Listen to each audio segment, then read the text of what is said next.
Quando a gente quer contar o número de apertos de mão, a gente tem que pensar no número de duplas que a gente consegue formar.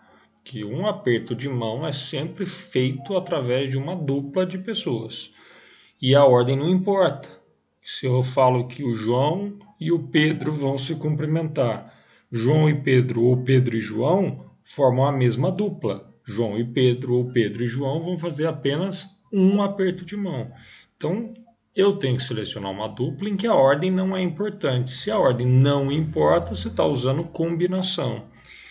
Veja que nesse caso você tem 10 pessoas e quer saber o total de apertos de mão que foram trocados, porque todos eles se despediram com aperto de mão.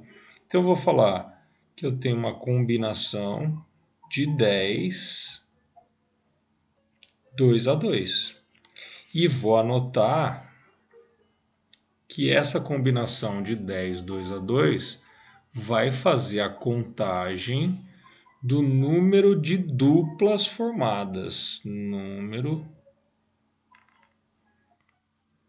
de duplas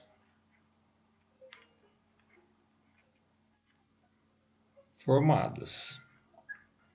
Esse número de duplas vai se referir ao número de apertos de mão. Como eu disse, o número de duplas corresponde ao número de apertos de mão que você vai ter nessa festa. De acordo com a formulinha de combinação, o que eu faço é fatorial do total, 10, sobre fatorial da diferença, 10 menos 2, 8, e fatorial do número de elementos do grupo. Como você está selecionando uma dupla, 2 fatorial. Abro 10 até chegar em 8. 10 vezes 9 vezes 8 fatorial sobre 8 fatorial. 2 fatorial a gente sabe que é 2 mesmo, já vou pôr 2. 8 fatorial simplificado com ele mesmo deu 1. O 10, se eu dividir por 2, dá 5. Então sobra 5 vezes 9.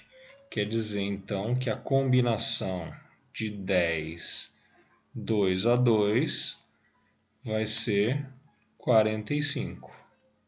Logo, o que eu tenho é a capacidade de formar 45 duplas diferentes com esses 10 amigos. E, portanto, serão 45 apertos de mão.